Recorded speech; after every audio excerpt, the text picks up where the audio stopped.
Hello, let me welcome you to Relational Repair with Jay.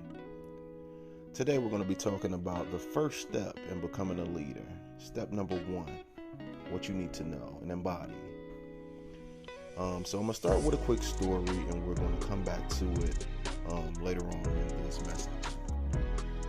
So as I'm riding home from work, there's a girl on the left side of the street. She's walking a white dog. The dog is about 25 pounds. And the dog's pulling her down the street. So the lady gets frustrated. She gets upset. She turns around to the dog. She hits the dog. So one of my favorite shows to watch on TV is a show with Caesar Milan where he comes out to rehabilitate dogs. 90% of the time, he's not rehabilitating the dog. He's making the person a pack leader. It's not really about the dog because there's no such thing as a bad dog. So, let's think about this. Me and my dog is on the picture for the podcast. That's a picture of me and my dog, just in case you're wondering. But so me and my dog are at the dog park, and you show up to this dog park, and my dog bites you. Who's at fault? Who's at fault for that? Is it my fault? Is it your fault? Is it the dog's fault? Did I just get a bad dog? Who's to blame for that? So step number 1 in becoming a leader is to know that it's my fault. It's always my fault. I have to acknowledge that it's my fault in order for me to change. So if my dog bites you, I didn't just get the bad dog out the bunch. It's my fault. Every good leader who people want to follow will start with step 1. Step 1 is crucial. It's vital. It's vital for you to become a leader. It's my fault. So let's apply this to my child. If my son comes home and he's getting all F's in school, is it his fault? As his leader, I must take accountability and I must take ownership of that and say, my son has all F's. So in order to allow change to happen, I must say, it's my fault.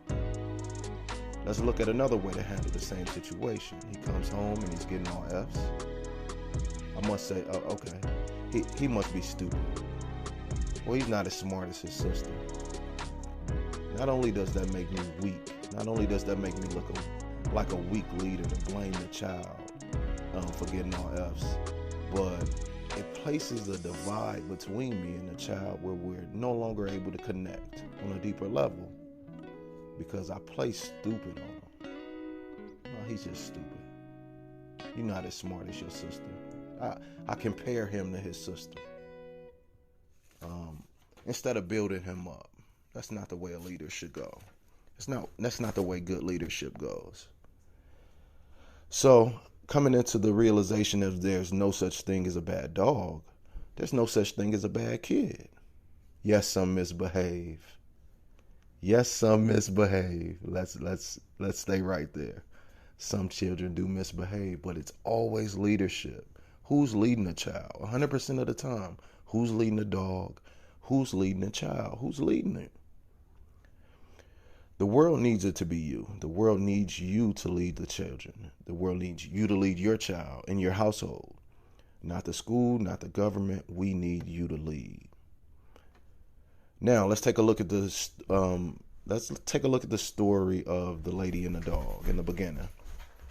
Do you believe that she thinks the reason the dog is pulling is her?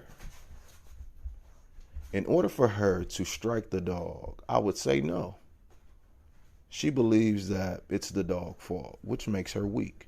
But there's a way. With coming into the understanding of it's my fault, not only does that not make you weak, not only does that make you strong, but